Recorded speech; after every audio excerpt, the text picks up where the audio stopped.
Lesson 24.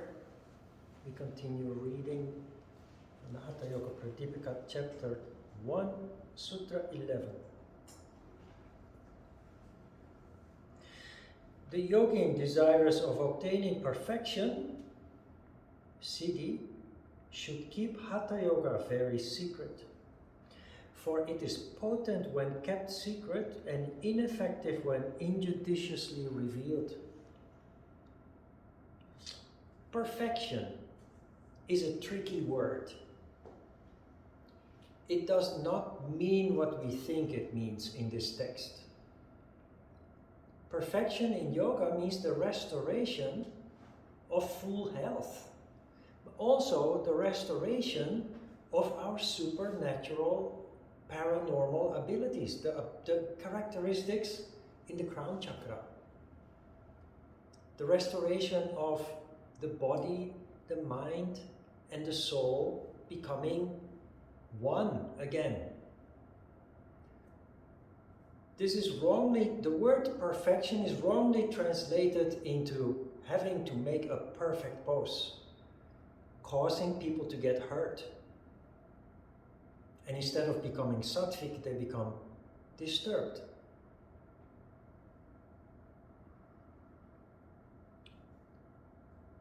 And that is exactly what this sutra is telling us.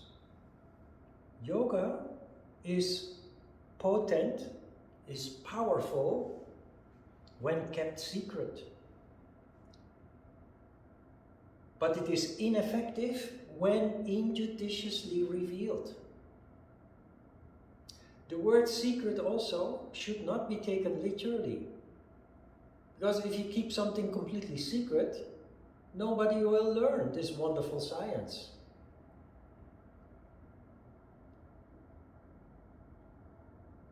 But we live in a world where yoga is widely, injudiciously revealed. It is taught by people who have themselves not properly been educated in yoga. Initiated is the right word. Yoga is a process of initiation. You become initiated with the help of somebody who has been initiated themselves into the secrets of yoga. Keeping it secret means not to share it with anybody, but to share it selectively. And there are now so many yoga teachers with diplomas, certificates, who have been taught by uninitiated people, people who do not know the secrets of yoga, who do not understand the essence of yoga. And so, yoga is ineffective when injudiciously revealed. The sad thing is that out of all the people that are practicing yoga these days, 95% does not get the full benefit of what yoga really has to offer. Because they learn yoga from people who injudiciously, who incorrectly teach yoga. But you probably have felt by now, understood by now, experienced by now, that yoga indeed is potent. That yoga indeed has a profound, a deep effect when properly initiated. That is what this sutra is about.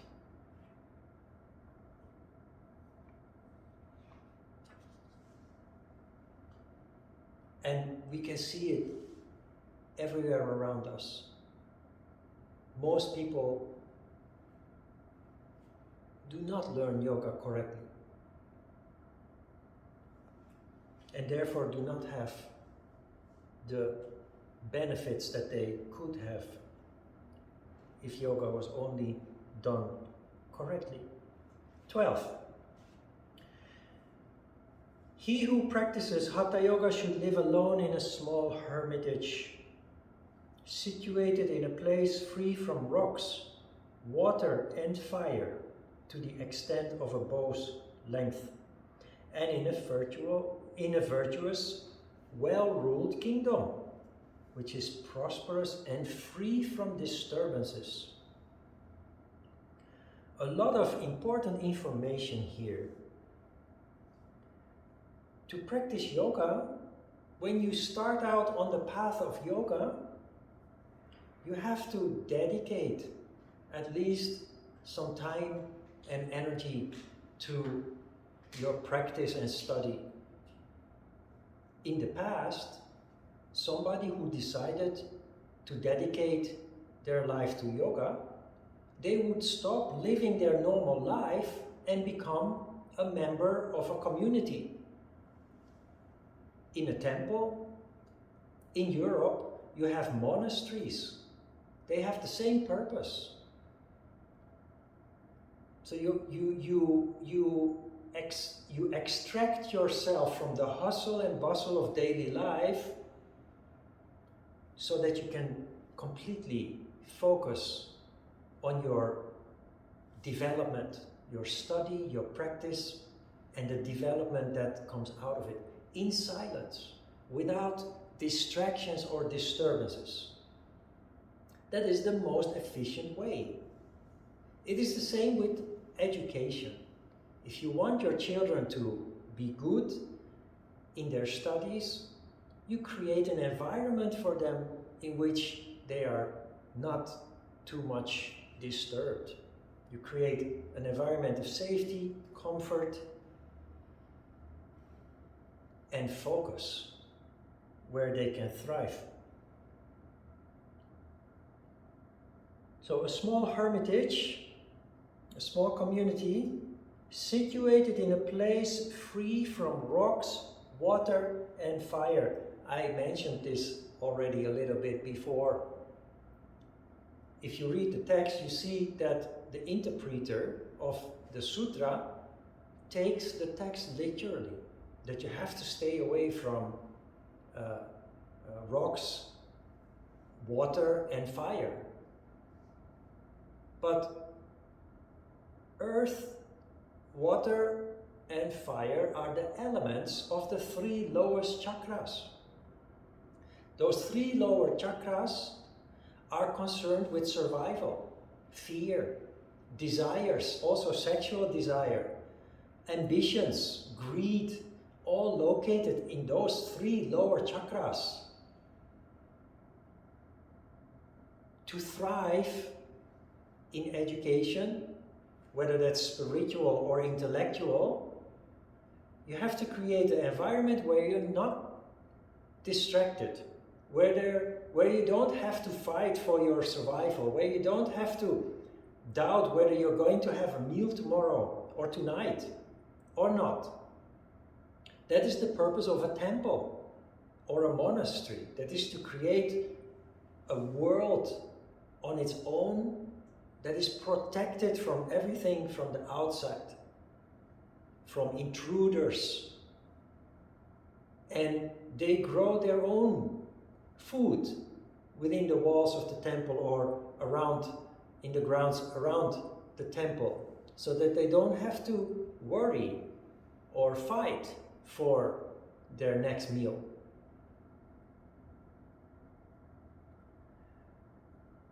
Spiritual development can only take place when we live in a society that is free from war, where there is relative order, where there is safety, security, stability. That is the well-ruled kingdom, which is prosperous and free of disturbances. If you look at it, you can see that countries that are unstable, where people suffer hunger, natural disasters, war, other forms of conflict, lack of stable government, people have no room for spiritual development because all their energy is in the 3 lower chakras for them to survive. They never know what the next day is going to bring. They never know whether they will still be alive tomorrow. There are gangs roaming the city, robbing people, stealing, murdering. There are still many countries in that condition. But what you can also see, and this happened in Europe after the Second World War, and it also happened in Korea after the Korean War, is the first thing that the country does when the war has finished is build up the country, rebuild the country. Then a certain wealth occurs, people become financially, materially comfortable, stable, and then you see a natural spirituality occurring. People have energy and room to start asking questions about life that go beyond food on the table, safety and security. It's a natural process. To pursue spirituality in an unstable environment is impossible. Try at home. If you live in a family, try at home to practice yoga. When somebody is watching TV with the volume loud and another person is playing games that makes other sounds or running around the house while you are trying to do asana or meditate, impossible. To practice yoga, we have to extract ourselves from the hustle and bustle of daily life, create a haven of stability, security, but also silence, and dedicate ourselves to the practice of yoga. So we have to create the circumstances for yoga to work. Not only do we do that on our personal level, the government is also doing this on a national level. Because the government knows when there is no stability anymore, when there is no order anymore, everything starts to fall apart. Chaos occurs, violence comes back, etc. 13. The mata should have a small door and should be without any windows. It should be level and without any holes in the ground. It should be neither too high, too low, nor too long. It should be very clean, being well smeared with cow dung and free from all insects. Outside, it should be attractive with a small hall, a veranda actually, mandapa is a veranda, a raised seat and a well, and surrounded by a wall.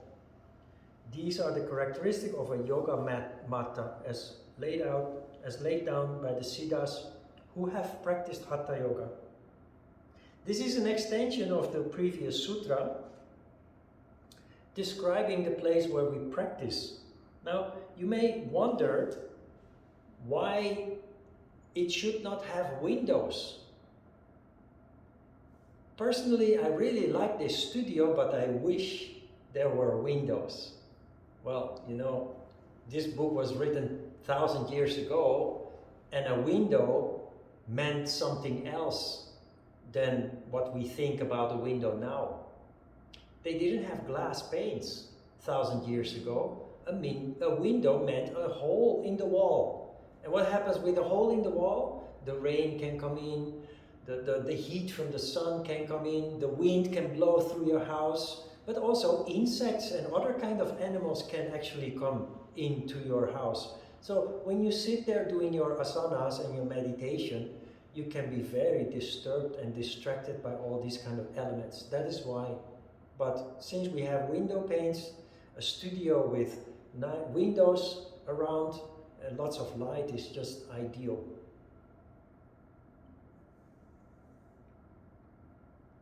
It should be level and without any holes. That is about the floor. Of course, in the past we didn't have floor tiles or what you call this, parquet or some. The floor was basically soil.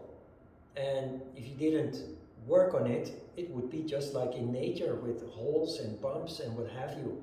So in order to do your yoga properly, at least it should be without any bumps and holes and relatively level. Not too high, not too low, not too long. It's just, you have to have appropriate space to move and do your thing. It should be clean, very clean, well smeared with cow dung and free from all insects. Cow dung, I think, cow dung functioned as cement in the past, but I think the cow dung also keeps insects away, insects like mosquitoes and flies. I'm not sure about that, but I think that is the reason why it should be well smeared with cow dung. Outside, it should be attractive with a small veranda, a raised seat, and a well. That is nice. Pursuing spirituality doesn't mean that you have to be completely austere and not allow yourself any pleasure and luxury.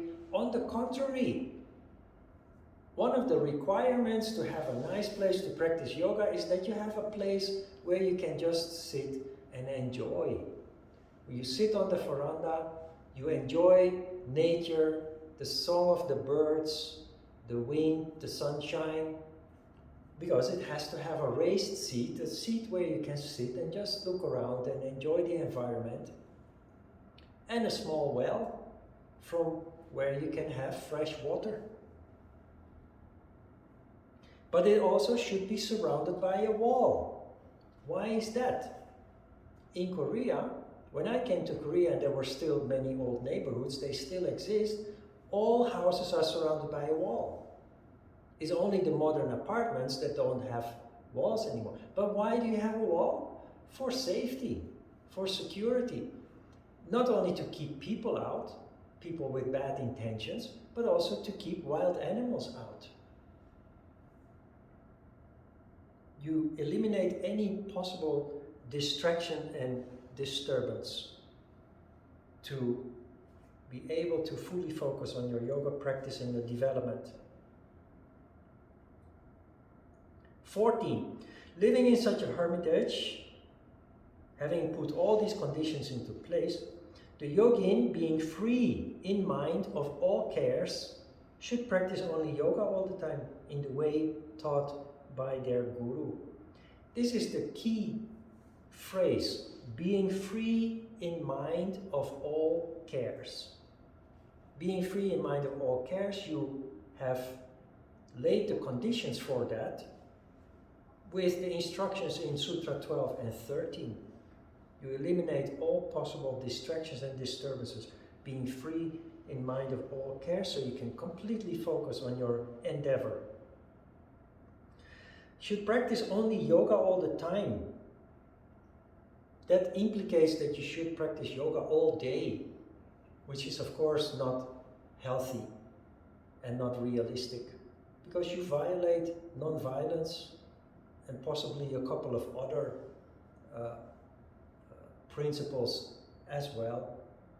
But yoga is life. Yoga is not an exercise. Yoga is life, but life in a particular way, consciously, mindfully. So you do practice, you dedicate yourself to practice, but everything else that you do mindfully. You grow your food in the garden, and they do that still in monasteries and temples. As a meditation, they work in the garden. So you will notice when you practice yoga fairly regularly that the way that you do things in daily life changes. you're more focused, and you want to do things also in a focused way, without distractions. You will want to do things more and more in quiet, in silence. You will not. People think that multitasking is a wonderful quality, a wonderful ability. But research shows that people who multitask perform very poorly each of those tasks that they do at the same time. And the reason for that is it's not possible. We are not designed to control several things at the same time. So people who multitask, not only the result of their work is mediocre, is average, but they make mistakes that could have been avoided if only they would focus on one task at a time. You will notice as a yogi that you will be less able to multitask. It's not that you can't do it anymore, you don't want to do it anymore. Because it just doesn't feel right. It feels chaotic, it feels stressful. So you're just gonna quietly do one thing at a time, and the great benefit that comes out of that is that each of those things that you do mindfully, focused, one at a time, is done into great detail, is done almost to perfection.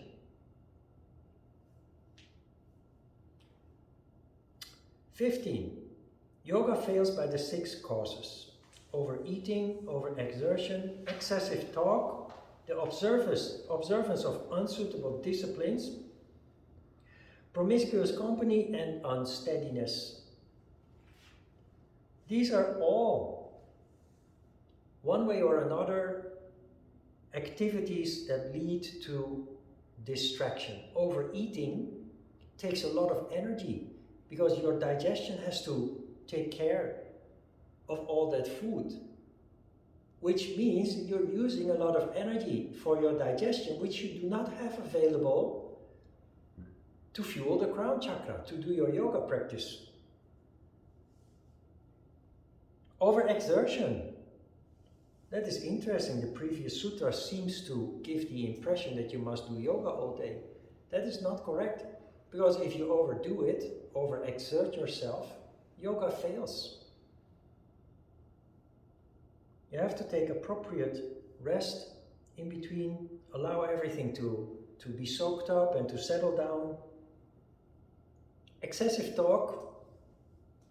Well, I have managed yoga studios and hired teachers, and I have attended other teachers, my teachers' classes once in a while just to observe. And one thing that I notice is that they talk all the time. Excessive talk makes yoga fail. And I explained that at the workshop also, that when a teacher keeps talking and playing music, yoga cannot have its benefits, because yoga is an internal practice. And the teacher keeps talking about connecting the body and the mind and the soul, but because the teacher keeps talking, they don't allow the body and the mind and the soul to connect, because that is something that happens in silence. So yoga is best practiced in silence. That means also, of course, when I give a lecture, I have to explain, I have to talk. But you notice that during the meditation and asana, I barely talk. And that is how it should be. Excessive talk makes yoga fail. Observance of unsuitable disciplines. Discipline is an interesting word. Discipline is important to get things done, to achieve our goals. But discipline can also become poison. Because if there is something that you have to do every day at the same time for an amount of time, and there's no room for flexibility, and there's no room to just take a breath or have a nice cup of coffee, you're going to hate what is supposed to be good for you.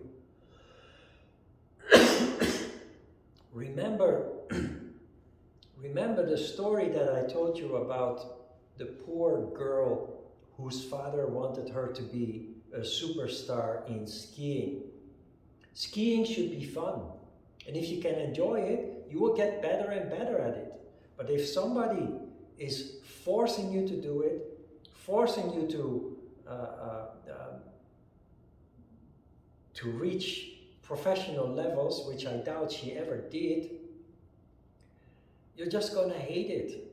You're going to hate skiing, you're going to hate your dad because he forces you to do it, you're going to hate your teachers, your trainers. So discipline only works if it's reasonable, if it's sensible.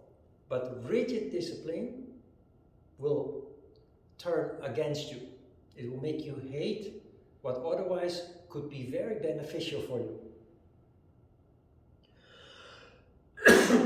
Promiscuous company is any kind of company that compromises your yoga practice. So when you're at home and you live with other people in that home, you have to plan your yoga practice around other people's activities. Ideally, you do your yoga practice when other people are outside of the home doing their thing. If they go to work, to school, when you have some time alone, then you practice. The moment that there are people around you, if you practice yoga with other people, you have the same kind of mind and it works. There is a synergy. But if you practice yoga and there are other people around you doing other kinds of activity, you will get disturbed, to say the least. But you may actually get angry and irritated because they're seriously disrupting your practice. It's not their fault. They don't understand what you are doing, and you cannot demand from them to give you your time and your peace to do what you want to do. So you really have to work around that. Find the ideal time for you to practice when the other people are busy with their own things. Unsteadiness is not knowing what you really want. Practice yoga today and then for 2 weeks you don't practice at all. And then you think, let's practice yoga again. Of course, it's always good to do yoga, even if you do it only once in a while. But this is not about doing yoga as a hobby or once in a while. This is about really making yoga work for us, to really change and transform. And then it only works if we are determined. You will see in the next sutra, which is Sutra 16, that says, yoga succeeds by the 6 qualifications. So the previous sutra, yoga fails by the 6 causes, but yoga succeeds by the 6 qualifications. Zeal, bold determination, courage, true knowledge, firmness of belief in the words of the Guru, and renunciation of company of unsuitable people. Zeal is a little bit fanaticism. Kuktan chokoro, a little bit in Korean. Bold determination, knowing what you want and pursuing it. Bold determination, regardless of the circumstances, regardless of what other people think or say about you and your love for yoga. You pursue what you feel in your heart is the best for you to do, and you don't care what other people think or say about it. And the same goes for courage. Courage is a quality of the crown chakra. It is the opposite of fear, which is in Muladhara Chakra. Life is controlled by fear. How many times a day do you think, oh my God, what if? What if this happens? What if that happens? What if they do this? What if they do that? What if I fail? What if I, etc. It's natural, it's human, it's an instinct. It's a very deeply ingrained instinct that we possess from a time when life was very, very dangerous. So fear is a useful instinct, but because we don't understand it, it dominates our lives and it paralyzes us from doing things that are actually important in life. Because whenever we have an idea, we think, oh my God, what if? And then we just decide not to do it because we have this fantasy of all kinds of things that could go wrong. Courage is something that happens naturally in every yoga practitioner simply because your crown chakra starts to function. And in your crown chakra, you will still experience fear. That is part of our existence. But now you have a new dimension where you see possibilities, where you see potential, where there is hope, where there is also insight in the process that you are in. And when you have that, you can play with fear. That is what courage is. Courage is overruling fear. And you do not do that stupidly or ignorantly. You do that on a feeling deep inside your heart. And yes, it is scary, but we're gonna do it. We're gonna manage it. We're gonna overcome it. That is a quality that yogis develop naturally. Courage. Courage is not something that you can learn from a book or from a person. It's a quality in the crown chakra.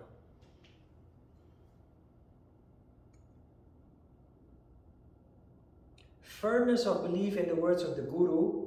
Well, Guru means teacher. We are all just people. And sometimes I may say something that you don't agree with.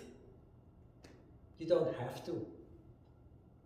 But if the essence of what I do speaks to you and speaks to your heart and feels right, that gives you the firmness of belief that even if I make mistakes, even if sometimes I'm wrong, generally it is correct. Generally it is right. And there's no need to have difficult conversations because the essence of this is that you can move forward. That is firmness of belief in the words of the Guru. It does not mean blind belief, because this kind of phrase leads to abuse in certain spiritual circles, because they use this sutra to demand blind following, to demand total obedience, and then the abuse starts in various ways. So that is not what it means. Absolutely not. Renunciation of company of unsuitable people. Renunciation of people, basically. That is also something that I experienced happens naturally. When you practice yoga, and your life becomes more and more determined by your new conditioning, by your transformation, you will find yourself having less friends than you had before. And the reason for that is, while in the past you enjoyed being with people and being with lots of people, you now become very sensitive, and that leads to a certain selectivity. You become selective. And when you notice that people are not on the same wavelength with you, you do not consider them friends anymore. Or they're still your friends, but you start seeing each other less frequently because there is just no communication anymore. There is no connection anymore. And you also become more sensitive towards people's presence because there is energy, there is vibration, which can lead to a distraction, to a disturbance. So, especially in the beginning stage, that is why if you decide to walk the path of spirituality, you withdraw yourself for a couple of years into a place where there is focus only on your field of interest, a temple or a monastery or any other form of community where all people present are of the same mind and with the same goal, the same purpose. What follows is the yamas and the niyamas in accordance to the Hatha Yoga Pradipika. In the Hatha Yoga Pradipika there are 10 of each, while we learned 5 of each, according to Patanjali. But you will see that in those 10 yamas and 10 niyamas, several are actually the same or overlapping. Let's have a look. To do no harm, to speak the truth, to refrain from taking what belongs to another, to preserve continence, to practice forbearance, to have fortitude, to be merciful, to be straightforward, to be moderate in diet, and to be pure. These 10 constitute yama. Austerity, tapas, contentment, belief in God, charity, worship of God, listening to the exposition of Vedantic doctrines, modesty, a discerning mind, yapa, and sacrifice. These 10 constitute niyama, the experts in yoga say. We extensively studied the yamas and the niyamas, discussing one each class, so there's really no need to go deeper into this part of the text. Sutra 17 and the last one for today. Asanas are treated first because they form the first stage of Hatha Yoga. Asanas make one firm, free from maladies and light of limb. So after having laid the foundation, creating the proper circumstances and making some adjustments to our social and professional life, it is time to roll up our sleeves and actually start to do yoga in practice, starting with asana. Asana leads to an improved physical condition. It leads to increasing levels of energy. And if you do asana correctly, not only increased level of energy, but that energy is more sattvic, which then lays the foundation for meditation. It naturally leads to meditation. And it lays the foundation for the practice of the energy control exercises, starting with pranayama. But in chapter 3, other energy control exercises are described that are more powerful than pranayama, that are basically resulting from, or with pranayama you lay the foundation for those more powerful exercises. They are the 12 mudras of yoga, described in chapter 12.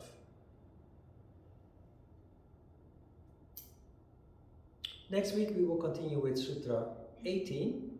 We will have a series of special exercises that are described here, and I will explain why they are special also. Okay, questions? Yes. Yeah? Actually, what you earlier said about a company that you don't feel so, that some friends might go, or you feel much more content alone. Yeah. A little bit like that happened to me already, Yeah. where I felt that, is it really still a friend for me or not?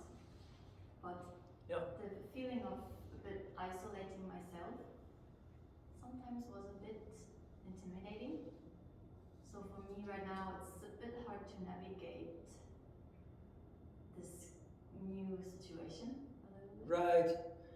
It's a dynamic process. It's a dynamic process in which you explore where to go, how to go, etc. I call it a process of 2 steps forward, 1 step back. 1 step back is always when we fail at something, or when we have to come to the conclusion that we were wrong about the direction that we are taking.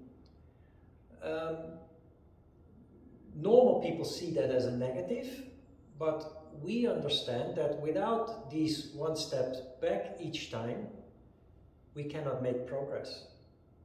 So we end up on a very dynamic path of growth and development, but it's not just growth and development. The growth and development is fueled by the setbacks that we experience, because they make us realize important elements of the path that we are on. So we do make mistakes, but we learn in yoga that mistakes are not negative. If we treat them properly, they actually become positive, because it is mistakes that teach us our most valuable lessons in life. Without mistakes, we don't learn. And here you have an issue. There are people who think that they are perfect. They never make mistakes. Of course they do, but they think that they never make mistakes. Those people will never evolve. Those people will never grow and develop. They're stuck in that idea that they are perfect. They can't admit to themselves, leave alone to others, that they were wrong about something. So we have to stop. It's because of ego that we do this. We have to simply stop thinking about mistakes in a negative way. They are very instrumental. They're crucial in our development. So when we make a mistake, the first thing we do is feel bad about it. As a yogi, you quickly gather your senses and you try to look for information. You try to look for the message that is embedded in the mistake that was made, in the failure. And that will teach you the essential lessons that we need to learn, that other people simply are missing out on.